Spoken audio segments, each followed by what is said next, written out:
menjadi potret sempurna bagaimana perkembangan musik Indonesia di masa lalu. Bagaimana tidak, Lokananta merupakan studio musik pertama di Indonesia yang didirikan pada 29 Oktober 1956 di kota Solo oleh Raden Maladi serta dibantu Utoyo Sumarwijoyo dan Raden Ngabehi Sugoto Suryodipuro.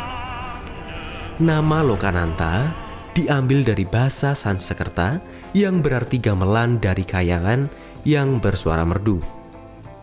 Tempat ini menyimpan 53.000 keping piringan hitam dan 5.670 master rekaman bersejarah.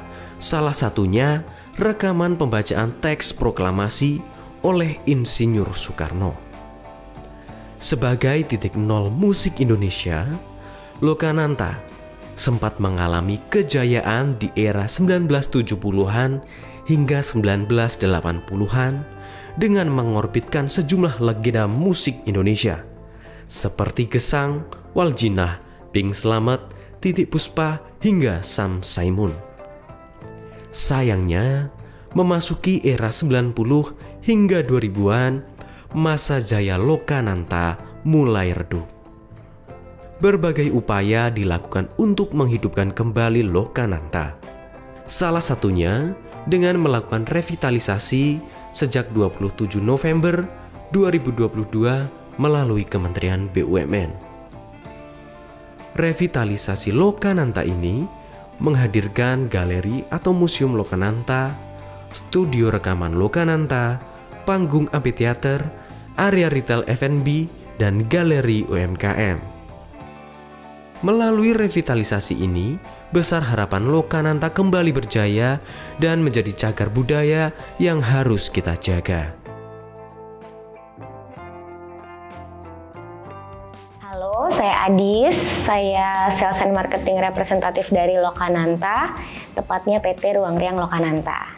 Lokananta ini seperti yang kita tahu, Lokananta ini adalah perusahaan rekaman negara pertama di Indonesia. Bisa kita bilang Lokananta ini adalah titik nol musik Indonesia. Dan setelah mengalami masa kejayaan di era-era duplikasi vinil dulu, rekaman duplikasi vinil sampai ke duplikasi kaset gitu ya, Lokananta juga sempat mengalami keterpurukan, apalagi setelah zaman piracy, pembajakan itu sempat mengalami keterpurukan dan mengalami proses panjang sampai mati suri, dan sekarang akhirnya berhasil bangun kembali.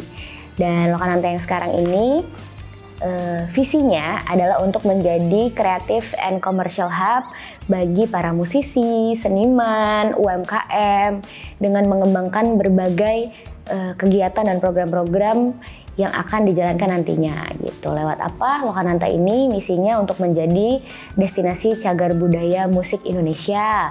Terus kita juga bakal punya program-program yang sangat mensupport seniman-seniman, musisi-musisi, apalagi anak muda lebih tepatnya. Terus nanti ada banyak juga hal-hal yang akan dikembangkan oleh Lokananta ke depannya. Lokananta juga akan menjadi pusat pengembangan talenta kreatif, terus juga akan menjadi ruang pertunjukan dan kesenian gitu ya bagi para masyarakat dan khususnya masyarakat Kota Solo dan secara global juga kalau bisa gitu. Kenapa akhirnya Lokananta bisa terrealisasi untuk direvitalisasi baru sekarang gitu ya Mas ya? Sebenarnya dulu ketika berawal dari sebuah artikel di sebuah majalah musik waktu itu di era-era 2010 kalau nggak salah itu apa ya? Di era 2010 itu ada sebuah artikel di sebuah majalah musik yang akhirnya waktu itu almarhum Bung Glenn Fredly membacanya.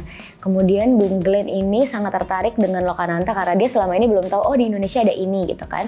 Singkat cerita, waktu beliau manggung di Solo, beliau itu melihat ada sebuah tempat, apa ini? Ternyata ini dia Lokananta yang waktu itu ditulis di majalah itu, dan secara impulsif dia tergerak hatinya untuk ini sangat bersejarah dan nggak boleh keadaannya seperti ini gitu kan. Akhirnya beliaunya melakukan rekaman di studio ini, meskipun tidak ada alat-alat yang sehat waktu itu, beliaunya melakukan rekaman di studio Lokananta sekitar tahun 2011 atau 12, dan waktu itu hashtag Save Lokananta diteriakkan oleh Bung Glenn pertama kalinya, dan kemudian disusul oleh musisi-musisi lain termasuk White Shoes and the Couples Company, terus ada Pandai Besi, ada Slang juga sempat rekaman di sini, dan ada banyak musisi-musisi lain yang juga ikut meneriakan Save Lokananta karena keprihatinan mereka, dan mereka tergerak untuk melakukan itu gitu. Akhirnya mungkin dengan musisi-musisi Indonesia yang peduli ini, akhirnya para pemegang kuasa mungkin juga menjadi tergerak hatinya untuk mengusahakan bagaimana caranya supaya Lokananta bisa kembali bersuara lagi gitu. Akhirnya di tahun sempat ada 3 kali wacana mau direvitalisasi. Pertama di tahun berapa ternyata mentah, kedua di tahun berapa ternyata mentah, dan yang ketiga akhirnya beneran terjadi. Lokananta yang sekarang masih asetnya adalah milik PNRI, Percetakan Negara Republik Indonesia. Ini dikelola oleh PPA, perusahaan pengelola aset, yang merevitalisasi dan didanai oleh beberapa pihak, BUMN termasuk. Ini didanai, direvitalisasi sedemikian rupa dan tidak berubah tapi berkembang bisnisnya gitu ya. Jadi tidak hanya perusahaan rekaman, tidak hanya tempat duplikasi kaset dan semacamnya, tapi sekarang juga bisnisnya jadi berkembang gitu, mengikuti perkembangan zaman gitu. Akhirnya bisa terrevitalisasi, dan kami M Block Group, Radar Ruang Riang di pusatnya yang sekarang di Lokananta megang ini, PT Ruang Riang Lokananta ini menjadi operator. Jadi kami yang menjalankan bisnis sehari-harinya gitu. Dalam waktu dekat studio rekaman akan tetap dijalankan karena studio adalah salah satu concern juga dari revitalisasi Lokananta, tidak dihilangkan, bahkan bentuknya masih sama seperti sebelum direvitalisasi, hanya diperbarui saja. Studio rekaman sudah pasti, ada gerai UMKM yang bisa dilihat ya, kalau misalnya tadi visualnya mungkin sudah ada gerai UMKM dari F&B, non-F&B, dan segala macam. Terus ada galeri yang kami fungsikan seperti museum. Jadi di tempat ini, salah satunya adalah ruangan ini itu tempat arsip-arsip yang ada di Lokananta itu direspon dan ditata secara visual dengan lebih menarik supaya masyarakat dan pengunjung juga bisa lebih tertarik untuk menikmati galeri Lokananta. Ada juga area pertunjukan indoor, outdoor, ada banyak sekali dengan bermacam kapasitas. Kalau dalam studio ada 200-250. Terus ada taman lingkar, area outdoor di sebelah sana itu kapasitasnya hingga 3.000-4.000. Terus ada tribun, undakan nada, itu juga salah satu ruang pertunjukan. Terus ada pendopo dan pelataran pendopo Lokananta. Dan yang sedang diproses untuk dibangun di fase 2 itu ada ruang konser Lokananta. Jadi ada ruang pertunjukan indoor berkapasitas kurang lebih 500 orang. Itu nanti sudah ada peredamnya. Jadi karena Lokananta ini memang bersinggungan langsung dengan warga sekitar, di sebelahnya tuh rumah-rumah warga, supaya kita tidak terlalu mengganggu mereka terlalu sering, kita siapkan juga ruang konser indoor gitu ya, supaya ganggunya paling enggak sebulan sekali aja. Terus selain ruang pertunjukan, kita juga punya sentra kuliner pasti. Sama satu lagi merchandise dan pengelolaan kekayaan intelektual gitu. Jadi ada merchandise, ada record store gitu yang akan ada di Lokananta. Untuk aktivasi dan program-program ke depan, Lokananta ini berkolaborasi dengan yang pasti, yang paling utama adalah komunitas dan masyarakat. Itu udah pasti. Karena kami juga pengen menjadi wadah bagi komunitas untuk melakukan aktivasi supaya kita kan community building juga nih, prinsip kita adalah juga termasuk membangun komunitas gitu di Lokananta ini, menghidupi mereka, memberi tempat untuk komunitas gitu ya. Apalagi warga sekitar sangat kita support untuk apa, misalnya butuh lahan untuk latihan, misalnya kita selalu menyediakan itu fasilitas.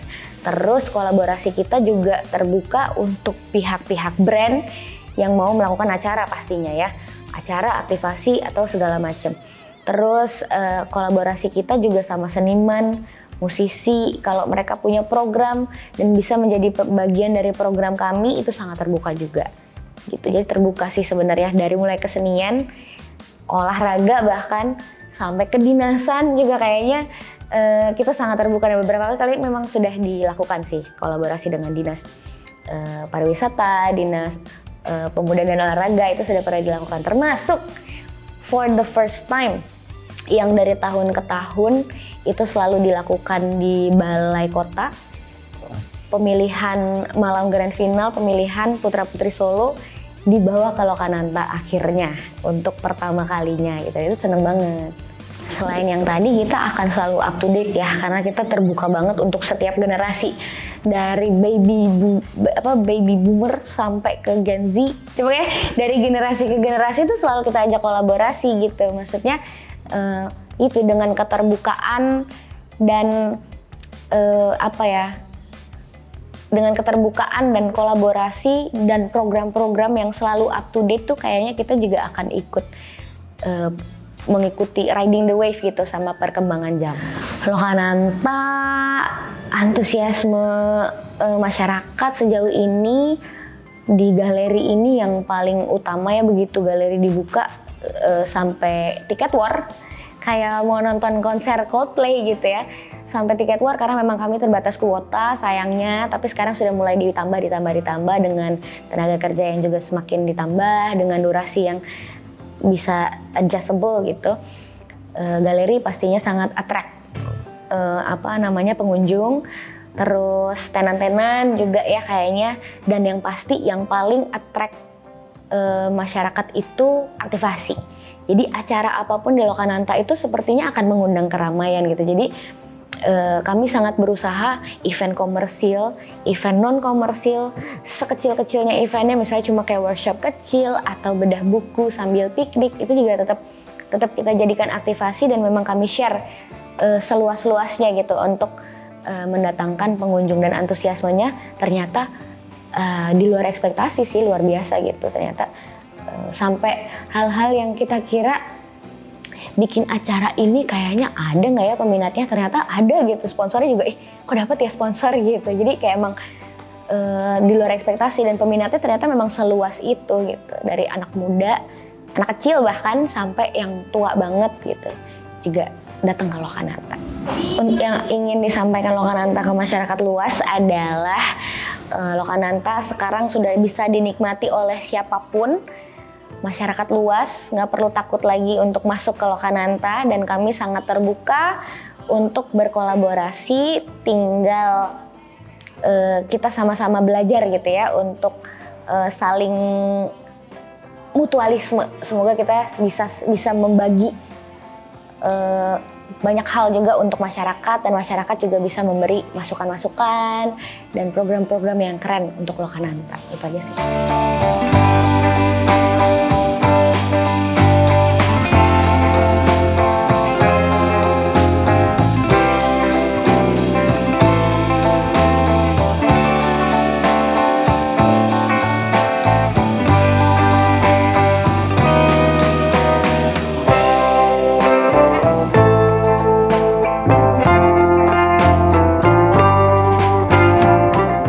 Download Tribun X sekarang, menghadirkan lokal menjadi Indonesia.